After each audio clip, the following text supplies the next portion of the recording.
Pastor, o senhor está me ouvindo?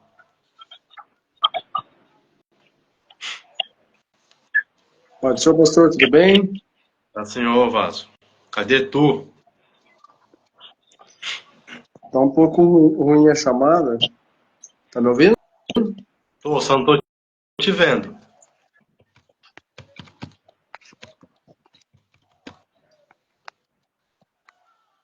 Eu vou tentar sair e entrar de novo, Varão. Beleza, Vaso.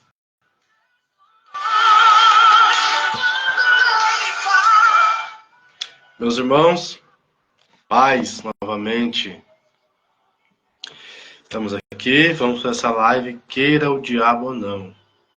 Compartilha aí, irmãos.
Irmãos, a outra live que a gente estava anteriormente agora, eu salvei, tá lá no Face. Eu entrei novamente para que o pastor Giovanni consiga entrar. Tá dando problema técnico, ele não está conseguindo entrar, mas a gente vai seguindo aqui até o homem de Deus conseguir entrar na live para a gente adorar Jesus. Os irmãos, por gentileza, compartilhe essa live. Marque alguém para que essa pessoa venha ser abençoada em nome de Jesus. Glória a Deus.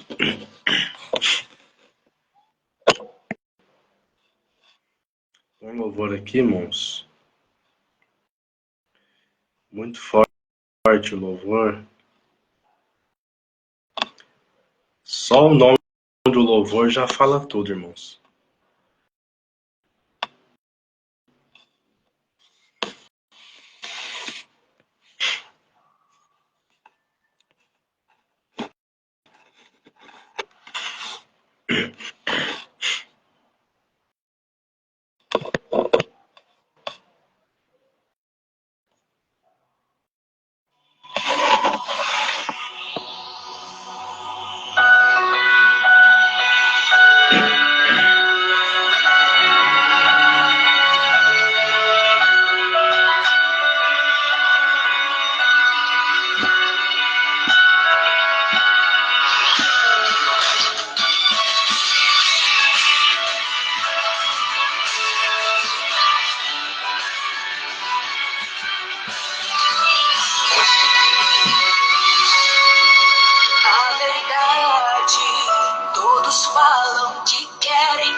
falar com sinceridade. Muitos preferem se enganar com a mentira por não suportarem a verdade. E disse Jesus: sou o caminho, a verdade e a vida, e ninguém vem ao Pai senão por mim.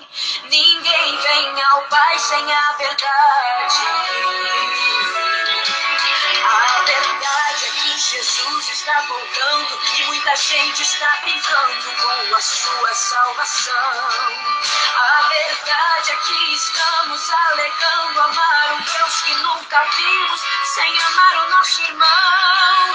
A verdade é que pregamos santidade com muita eloquência, mas sem santificação.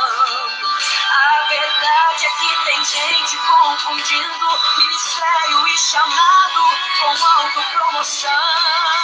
A verdade é que crucificamos Pedro por submergir nas ondas e a incredulidade de Tomé. Mas na verdade nos falta sinceridade para pedir a Cristo que aumente a nossa fé.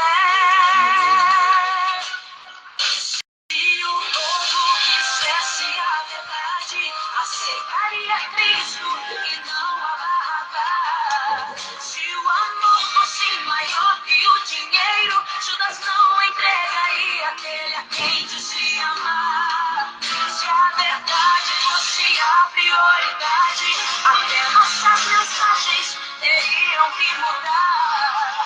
Calaríamos a nossa vontade e ouviríamos o que Deus quer falar. A verdade, quem vem a mim sem a verdade? Eu quero um povo que me ame de verdade. O que adianta o erguer de suas mãos se na sua adoração não houver sinceridade?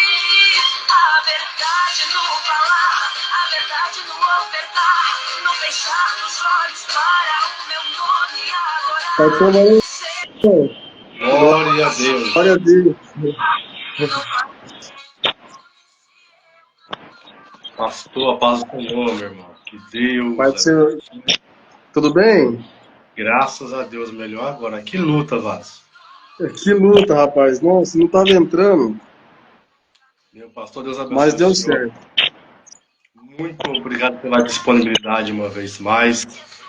Que Deus em Cristo te abençoe.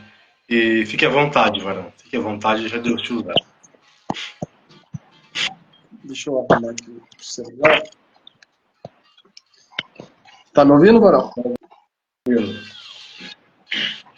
Mamãe, que Deus possa abençoar o senhor poderosamente, toda a sua casa, toda a sua família, todo o seu ministério. Para mim é uma honra estar aqui, juntamente com os irmãos, né? Tem alguns irmãos aí que nós conhecemos, né? Que Deus possa abençoar cada um de vocês. E daqui a pouco está chegando mais aí para que nós possamos juntos aí trilhar um caminho sem volta rumo ao conhecimento. Peço perdão, né, pelo atraso, que a gente estava tendo um problema técnico com a internet, mas eu acredito que Deus ele prepara todas as coisas, né? E para mim é um privilégio de participar, de ser um dos ministradores, né? Para exaurir um pouco da palavra de Deus. Que Deus possa abençoar cada ouvinte dessa live, né? A cada pastor, a cada membro, a cada obreiro, a cada missionário, a cada um que, de uma certa forma, está cooperando para o reino de Deus, né? É muito importante a gente ter essa comunhão, essa interação e aprender um pouco mais da palavra de Deus, né? Tá me ouvindo, mamãe? Tá me ouvindo? Ouvindo perfeitamente. Pela graça, né? Pela bondade de Deus, né? Caiu esse tema muito importante, que é acerca das 7 cartas da Igreja da Ásia.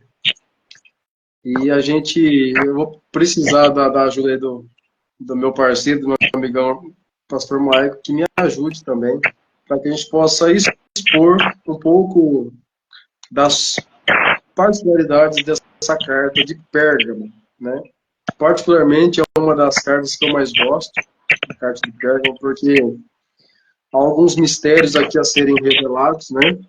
E eu acredito que é com a ajuda de Deus, do Espírito Santo, e com a ajuda dos irmãos aí, nós possamos aí, de uma certa forma, aprender um pouco mais a palavra de Deus. Já peço encarecidamente que você compartilhe essa live, né?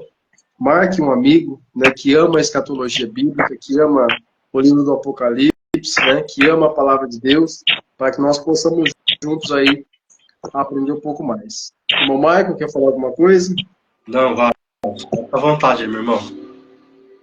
Deus que vai. Bom, Michael, eu fiquei muito feliz quando eu soube do convite, porque para muitos, né, o livro do Apocalipse é um livro de tragédias, né? O cristão ele não deve temer o livro do Apocalipse, porque o livro do Apocalipse ele é o livro da revelação, né? A palavra Apocalipse significa tirado da sombra, né? Ou seja, tirado do oculto. Quando Jesus ele se manifestou a João na ilha de Patmos, né? Ele tirou da sombra, ele tirou do oculto aquilo e revelou a João, né? João agora não vê mais um Cristo com os seus pés e mãos furados, né? Ele vê um Cristo que tem olhos como chama de fogo, cabelos brancos como a lã, né? E ele tem algumas visões, né, acerca do Apocalipse. Eu vou entrar logo nessa carta, porque senão vai ficar uma live muito extensa.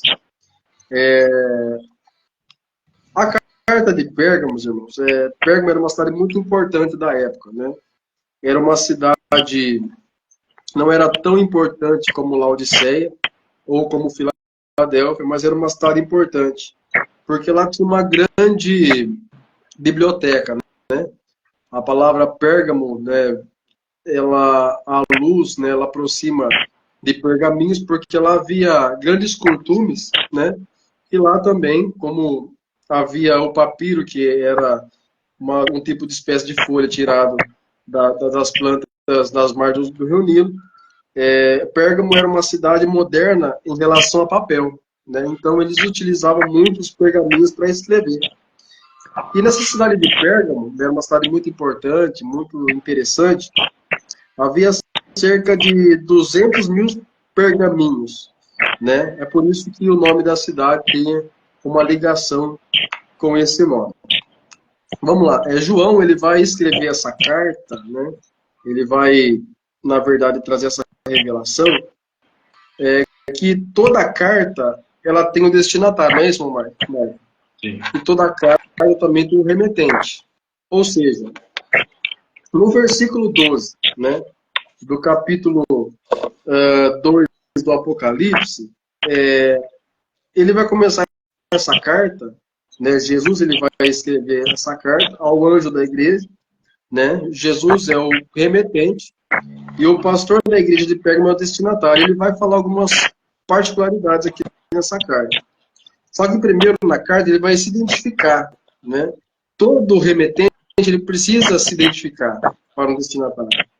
Então ele vai dizer: ao anjo da igreja que está em Pérgamo escreve: diz aquele que tem a espada aguda de 2 fios, né? Eu sei as tuas obras e onde habitas, que onde está o trono de Satanás, e que retens o meu nome e não negaste a minha fé. Ainda nos dias de Antipas, minha fiel testemunha, o qual foi morto entre vós, onde Satanás habita. É interessante, os irmãos que forem tendo dúvidas, né, seria interessante os irmãos escreverem algumas perguntas, né, acerca do tema que nós estamos falando, e eu também vou disponibilizar, Michael, eu até esqueci de falar aqui na live, nós vamos disponibilizar um material acerca de escatologias em PDF também. Depois eu vou encaminhar para o senhor por e-mail, e o senhor disponibiliza ao pessoal que vai acompanhar essa live totalmente de forma gratuita, e vai ser uma bênção para a glória de Deus. Quando Jesus ele decide escrever essa carta, né, ao pastor da igreja de Pérgamo, ele vai dizer que aonde aquela igreja estava habitando era um lugar onde havia um trono de Satanás, né?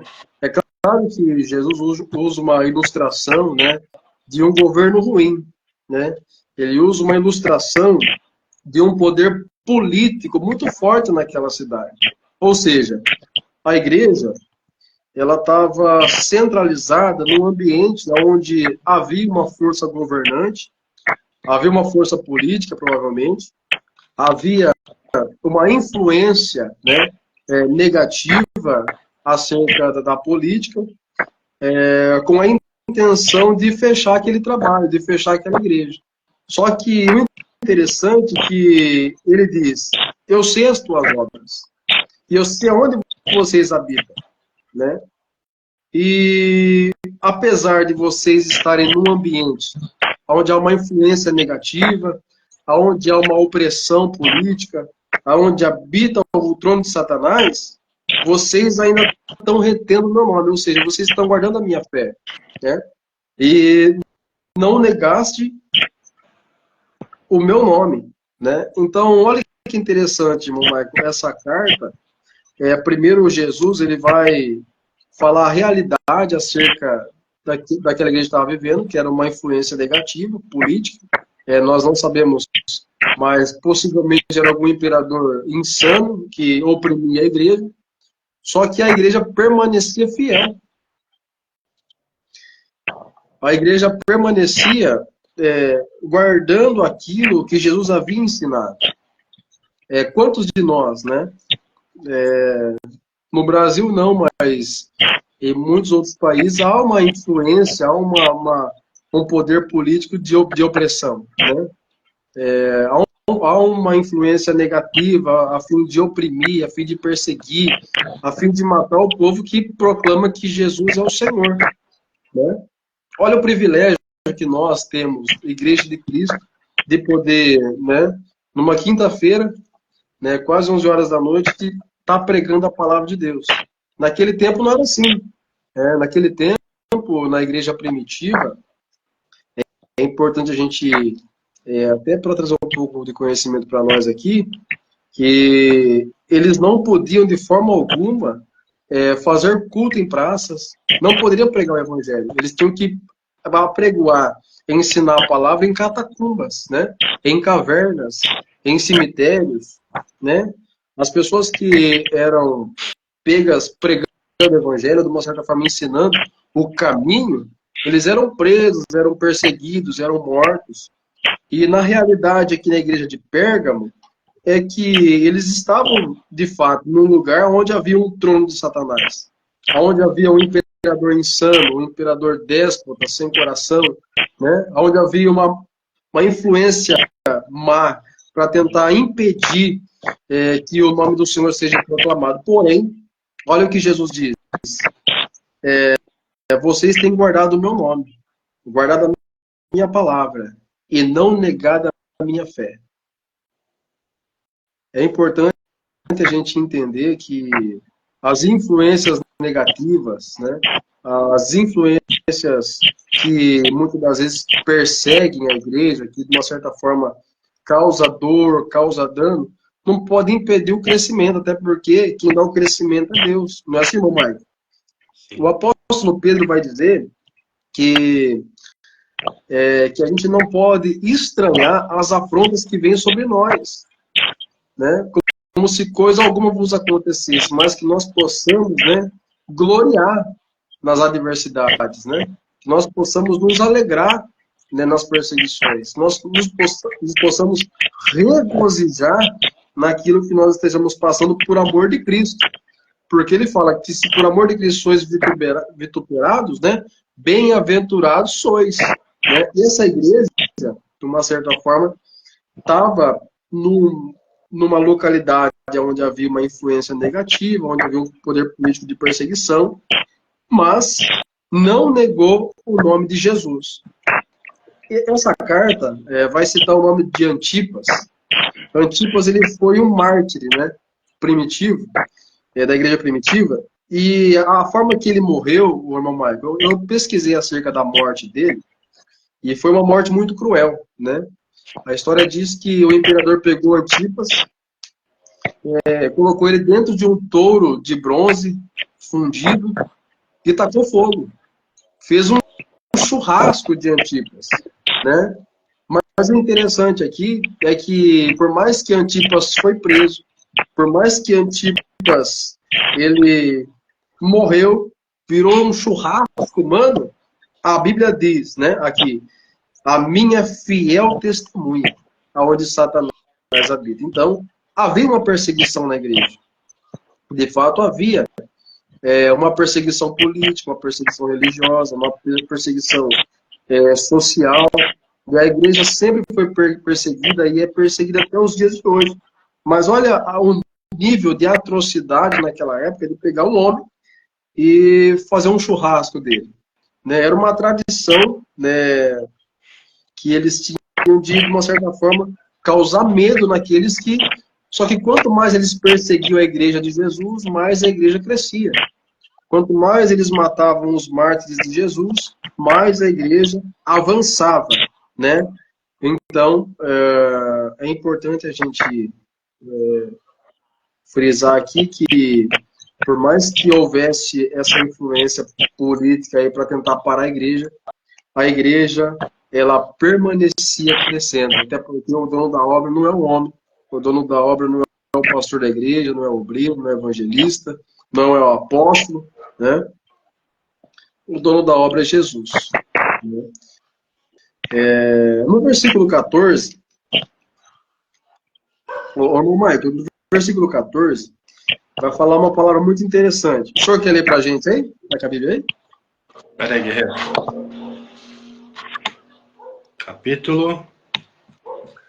Capítulo 2, versículo 14 de Apocalipse. 2:14. Isso. Deixa eu olhar aqui. Mas umas poucas coisas tenho contra ti.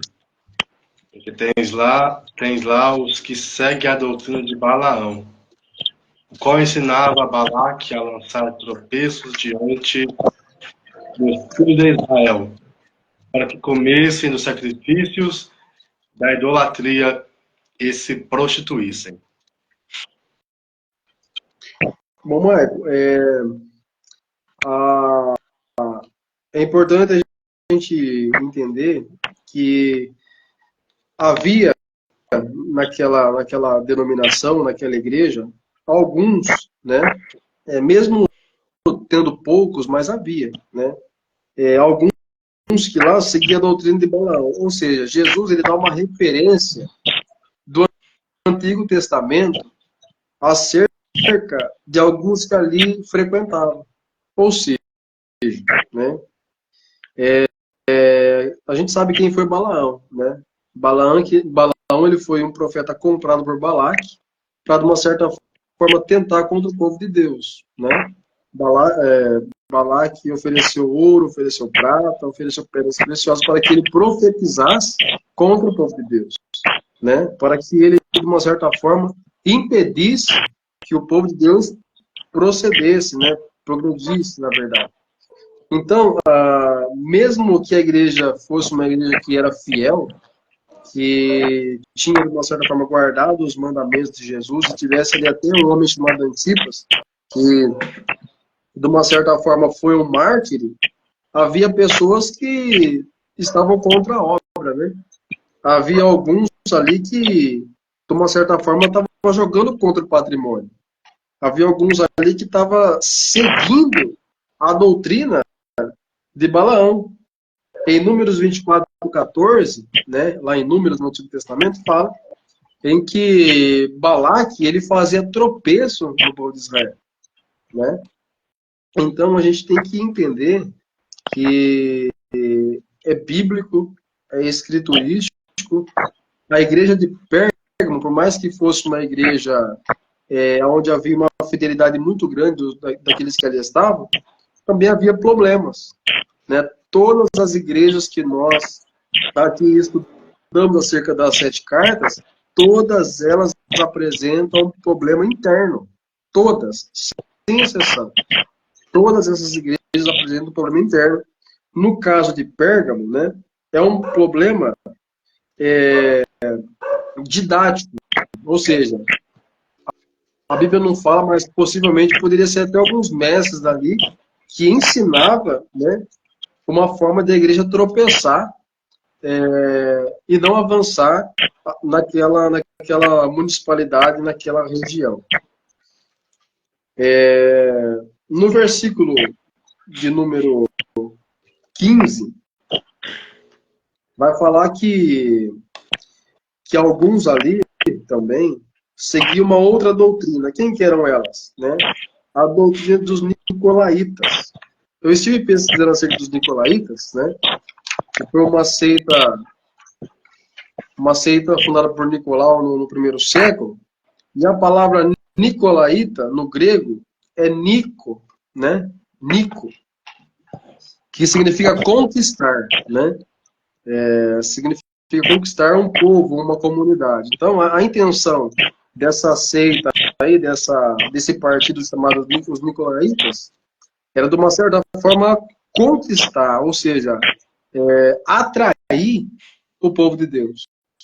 Olha como que era séria a situação daquele povo, Mike. Olha como que era complicada essa situação. Porque havia alguns que pregavam a verdade. Havia alguns que ensinavam acerca daquilo que havia aprendido. Porém, dentro dessa igreja tinha os problemas internos. Uns seguiam a doutrina de Balaão e outros eram infiltrados através dos nicolaítas, né? A palavra Nico, né, do grego, que é nicolaítas, também é didaquê, que é ensino. Então, alguns que ali estavam aplicavam de uma forma contundente um falso ensino para parar a igreja. Então, era um problema muito difícil que a igreja enfrentava. Porém, quem estava no controle ainda era Jesus, né? O senhor tem alguma dúvida, irmão Maicon? Quer perguntar, falar para o pessoal fazer alguma pergunta, alguma outra coisa? O senhor comentou algo aí sobre a perseguição da igreja. Sim. Tinha uma peça, eu creio que o senhor já viu também, uma peça teatral evangélica de um grupo chamado Giovanni Si. Eles fizeram uma peça chamada A Tortura.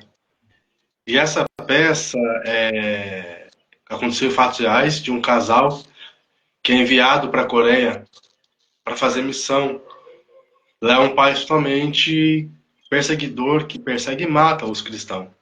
Então eles fizeram uma igreja subterrânea para adorar a Deus. Detalhe, não podia orar alto, não podiam haver som onde eles estavam, porque eles estavam sendo perseguidos. Eles tinham que ficar unânimes, unidos ali, em um subterrâneo, uma igreja subterrânea, e não poderiam professar publicamente a sua fé em Cristo.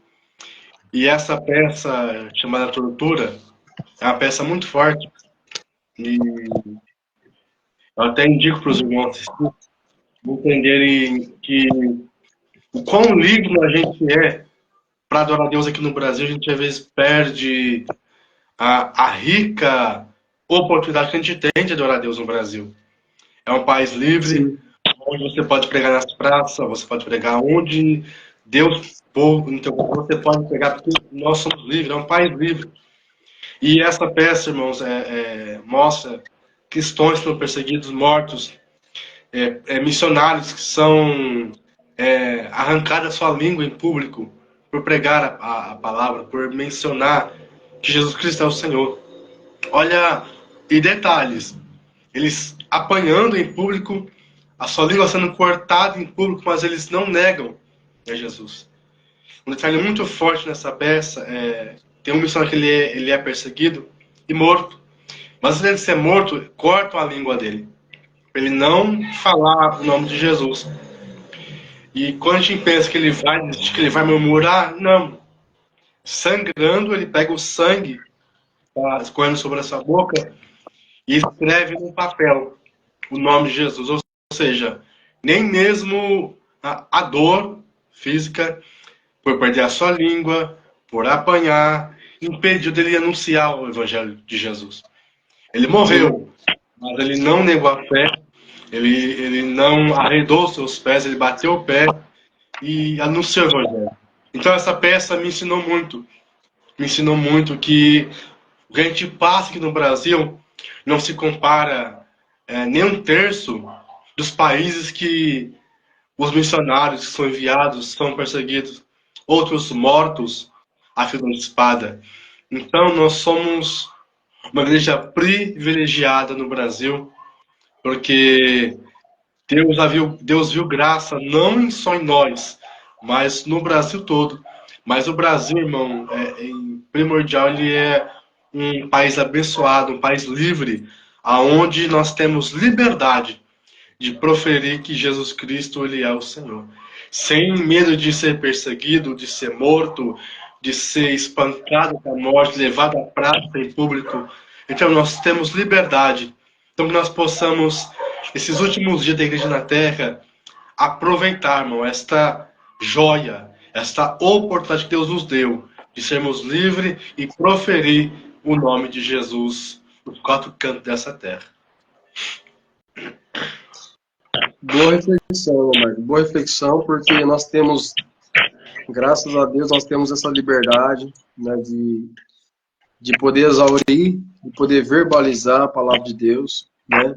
E a igreja, hoje, né, nós estamos colhendo os frutos da semeadura lá de Pedro, quando foi crucificado em forma de X, né, de cabeça para baixo, onde André foi crucificado em forma de X, aonde Tiago foi morto ao fio da espada, né, aonde Estevão, né, foi apedrejado, né, onde grandes, onde homens e mulheres foram feitos tochas humanas no Jardim de Nero, né, muitas outras pessoas sofreram, padeceram para que nós estivéssemos aqui. No século XVI mesmo, né, nós sabemos que a igreja foi muito perseguida, né, onde houve a reforma protestante e a igreja começou a ganhar a sua forma novamente.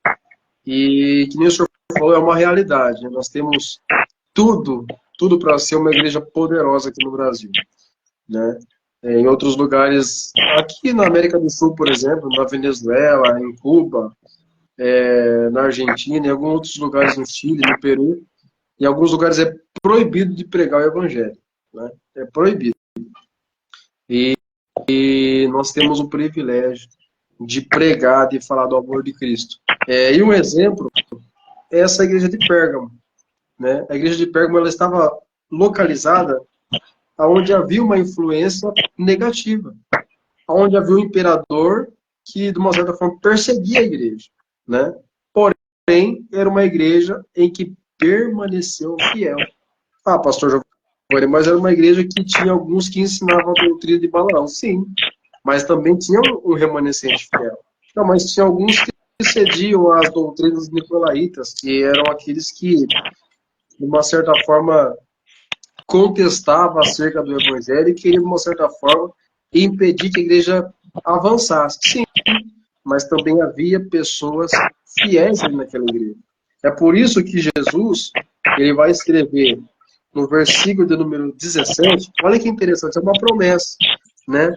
Ele vai dizer assim, ó: quem tem ouvidos, ouça o que o Espírito diz às igrejas. Ao que vencer, eu darei a comer do maná escondido, e darei uma pedra branca, e na pedra o novo nome escrito, ao qual ninguém conhece, senão aquele que recebe. Então, tem um mistério aí, cara. Eu estava pesquisando acerca disso, e quando Jesus fala do maná, ele fala de provisão. Lembra de Êxodo 16:11 até o 15, que fala acerca em que Deus ele fez chover maná na mesa dos israelitas? Era justamente isso que Jesus estava falando para essa igreja. Que aquele que vencesse, que aquele que perseverasse, que aquele que continuasse fiel, de uma certa forma, ele vai ser provido de toda a sua necessidade. Ele vai provar do maná que está escondido, né?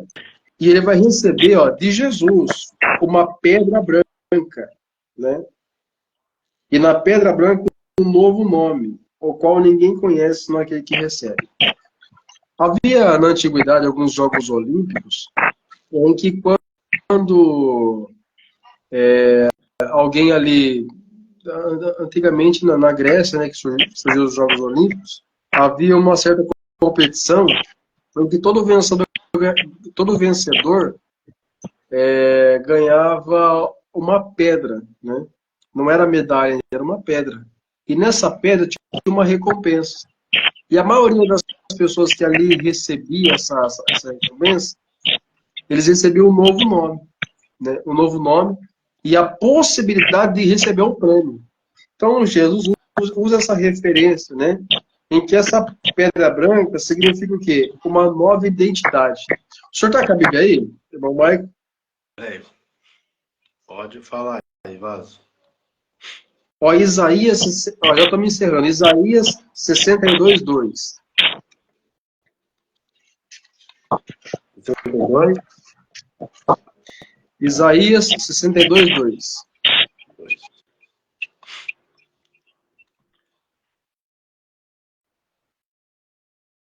Pode ler, Vaso?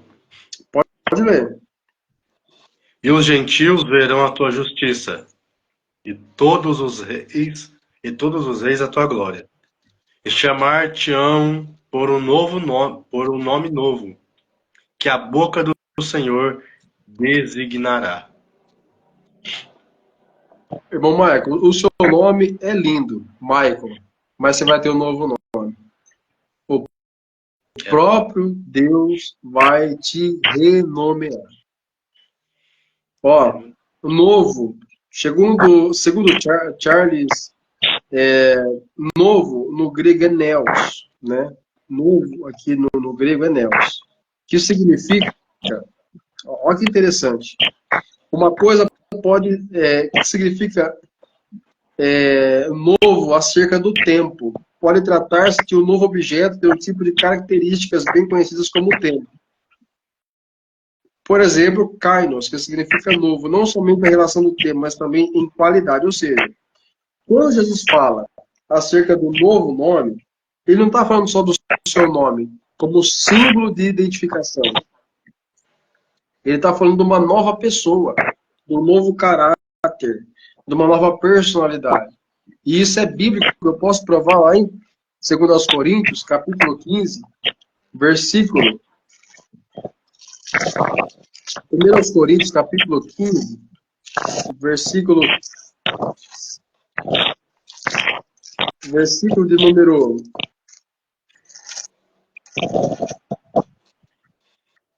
51, diz assim, Omar, ó, 1 Coríntios 15, 51. Eis que vos digo um mistério. Na verdade, nem todos dormiremos, mas todos seremos transformados no momento em que abrir e fechar de olhos, ante a última trombeta, porque a trombeta soará, e os mortos ressuscitarão incorruptíveis, e nós seremos o quê? Transformados. Porque é necessário que esse corpo que é mortal se revista de mortalidade, e aquilo que é corruptível se reviste de incorruptibilidade. Então, cumprir-se-á a palavra, versículo 55. Onde está a morte, o teu aguilhão? E onde está o inferno, a tua vitória? Então, aquilo que nós vamos receber de Deus, é muito, muito profundo isso. É um novo nome, né? Seremos uma nova criatura para reinarmos para sempre com Jesus. Mas isso depende de um dado muito importante. A gente precisa vencer. A gente precisa perseverar. Embora haja lutas, provas, adversidades, a Bíblia é clara. A palavra de Deus ela é clara e concisa. Em Mateus capítulo 24, versículo 13, diz assim, ó, mas aquele que perseverar até o fim, ele vai ser salvo. Então, há uma luta diária, né, de perseverança acerca de viver uma nova vida com Deus. Alguma dúvida, irmão Michael? Alguma complementação? Fica à vontade. Na live anterior, varão, eu comentei algo muito importante. Certa vez, um varão, a gente vindo no culto, conversando sobre as coisas de Deus, ele perguntou para mim assim, Michael, só ir à igreja basta?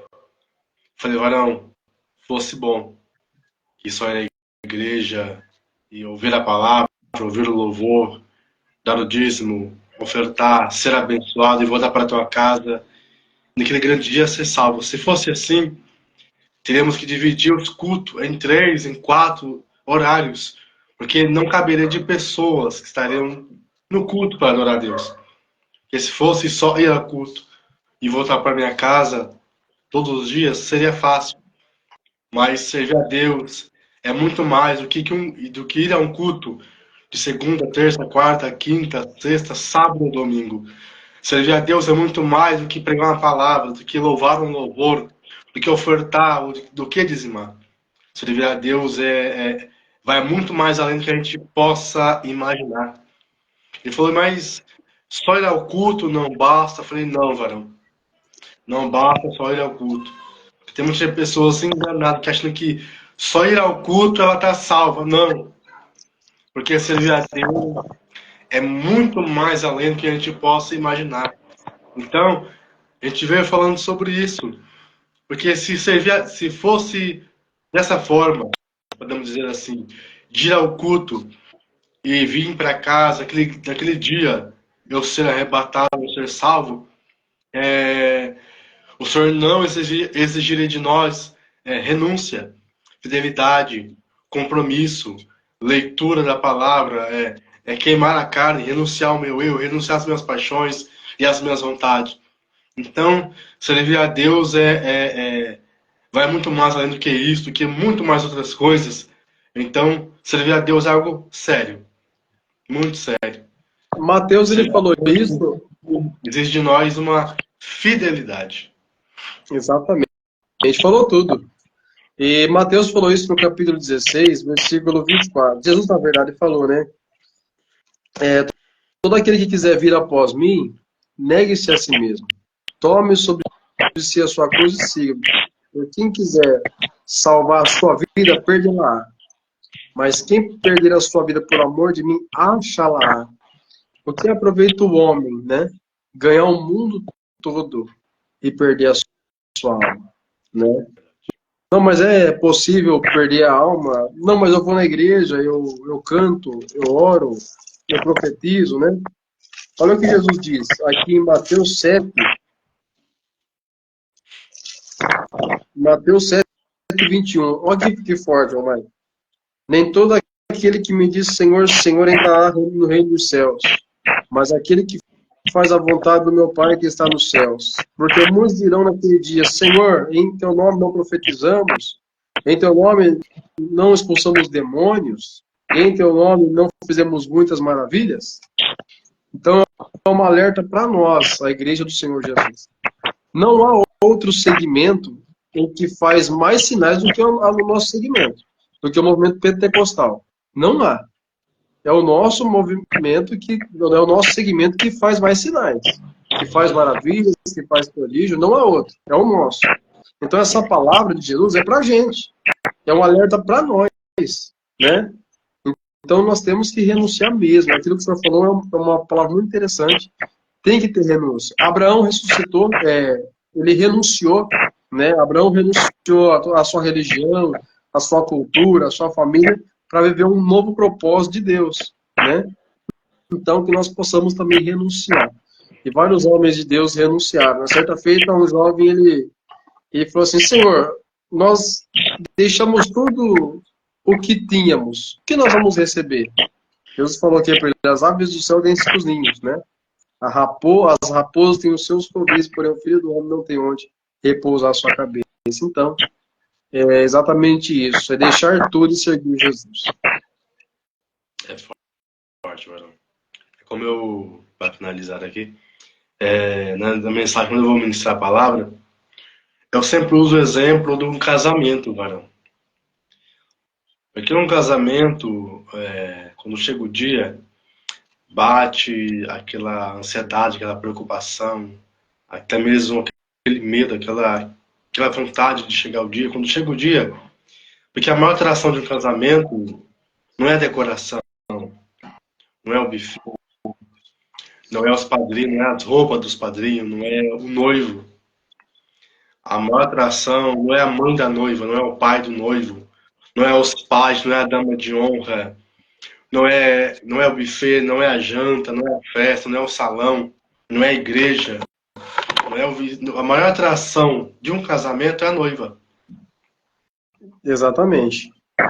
E é algo tão interessante, pastor, que o noivo está lá na frente do altar ansioso para ver e para se encontrar com a sua noiva. E quando abre-se a porta, irmão, que a noiva ela aparece, todo mundo, irmão, é como se tivesse ensaiado. Todos, no exato momento, levantam junto. Todos se levantam unânime para ver e para observar a noiva. E cada passo que a noiva vai dando até o altar, ela é observada. Um vai observar o sapato que ela está usando. Um vai observar se tem véu, se tem grinalda, a cor do vestido, o modelo do vestido. Vão observar a maquiagem da noiva. Se ela está com coroa ou não. Se a maquiagem está combinando com o cabelo ou não. Se o penteado que foi feito nela está bonito ou não. Vão reparar, irmão, do começo da entrada até o altar, a noiva ela é observada, ela é comentada por todos. Uns vão dizer, ela tá linda. Olha que noiva maravilhosa. Outros vão dizer, não gostei muito não. Uns vão ver defeito, outros verão qualidade. Uns vão amar, outros vão odiar. Mas a noiva é a atração. E quando você é atração, você é visto, você é observado, você é comentado. Vão criticar para crescimento, vão criticar para desmoralizar o seu caráter, para te colocar no chão.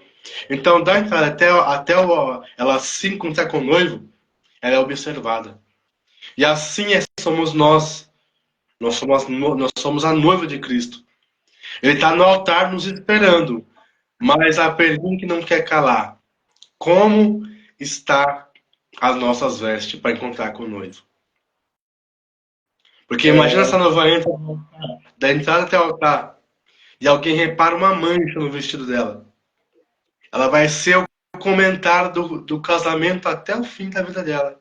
Ó, a festa estava linda, o buffet estava top, estava show de bola, mas o vestido da noiva Tava sempre um defeito. Falar, tava top, ela tava linda, mas o vestido tava feio, tava manchado, não combinou com ela. Então assim é o mundo nos observando. Cada passo nosso somos observados. O povo comenta aonde vamos, com quem andamos, o que falamos, o que vemos. Cada passo nosso, ele é observado e é visto por tudo e por todos. Como diz a Bíblia, a gente está rodeada por uma nuvem de testemunha. Então a gente é noiva. Então se a gente é noiva, temos que ter fidelidade para com o noivo. Que Jesus conta com a noiva, não com a meretriz. Porque a meretriz, ela sai com o que ela quer. Não dá satisfação para ninguém. Ela vai dizer, a vida é minha, eu faço o que eu quero e ninguém tem nada a ver com isso. Não tem compromisso, Mas né? a noiva tem alguém que ela deve satisfação, deve fidelidade. Então assim é nós com Cristo. Devemos satisfação e o primordial, fidelidade. Benção de Deus, irmão Marco. E detalhe, o noivo nunca chega atrasado, né? Não. Ele é o chegar e ansioso. Ele é ansioso. Para ver sua noiva. Mas esse casamento logo, logo vai acontecer, né? Vai, varão. Bom, Marco, eu quero aqui, já estamos finalizando a live, quero agradecer aos irmãos que estão nos acompanhando aí, o nosso irmão Robson Nascimento de São Carlos, está nos acompanhando aí. Tem alguns irmãos de Ribeirão Bonito, alguns irmãos de Matão, alguns irmãos de Araraquara, alguns irmãos de Boa Esperança do Sul, alguns irmãos de Ibaté, acredito que esteja também acompanhando. Sim. Bom, Tem vários irmãos aí nos acompanhando aí, de Dourado também. Que Deus possa abençoar vocês poderosamente. E em breve, até a próxima live, né? Da glória de Deus. Em nome de Jesus, profeta. Eu creio. Essa live deu um trabalhinho, mas deu certo. Glória a Deus, Anderson. Foi bênção. Foi bênção para a glória. Que Deus abençoe poderosamente o senhor, sua família, sua casa, seu ministério. Que as bênçãos de Jesus possam recair sobre a vossa vida. E que Deus continue abençoando esse projeto aí. Que o Senhor tem de unir, né? Os pregadores, os pastores. E os beneficiados com tudo isso é a gente e aqueles que ouvem a palavra de Deus. Que Deus possa abençoar poderosamente. Obrigado pela oportunidade. E que Deus possa, a cada dia mais, abençoar esse projeto que o Senhor tem e venha dar crescimento em nome de Jesus. Amém? Deus abençoe. Profeta. Deus abençoe o Senhor. Eu que agradeço, louvo a Deus pela tua vida, pela tua amizade, que Deus vai abençoar o Senhor, teu ministério, tua casa, tudo quanto o Senhor fizer, venha ser próspero e abençoado. Que Deus vai te usar nessa graça, nessa humildade. Que o Senhor nunca perca essa graça, essa essência que Deus te deu, que são poucos que têm. Mas aprova Deus, acha graça em nós. Deus abençoe a tua vida. Obrigado mesmo. A palavra é gratidão. Deus recompense o Senhor em tudo quanto fizer e que prospere por onde o Senhor passar no nome de Jesus. Deus abençoe, Marco. Um abraço. Amém. Forte abraço. Bom descanso para o Senhor aí, meu irmão. Deus abençoe. Amém. Meus irmãos, chegamos ao final dessa live aqui de hoje, a qual vimos falar sobre a igreja de Pérgamo. Deus abençoe a cantora Nádia, pastor Robson Nascimento, Deus abençoe a tua vida. Tudo bem, varão? Tudo bem para a glória de Deus. Silvano, Deus abençoe a tua vida. Aos irmãos que já passaram por aqui, meu muito obrigado. Ao pastor Giovanni, que Deus abençoe a tua vida e tua casa e tua profissão. Um advogado de tamanho, sabedoria, Deus abençoe a tua vida e tua casa, varão. Obrigado mesmo. Irmãos, Deus abençoe a todos. Quero reforçar aqui, compartilhe essa live em nome de Jesus, para que outras vidas venham a ser alcançadas e abençoadas em nome de Jesus. Deus abençoe a todos. Tenham um ótimo descanso, uma ótima noite, uma quinta-feira abençoada, assim permitindo o Senhor, em nome de Jesus.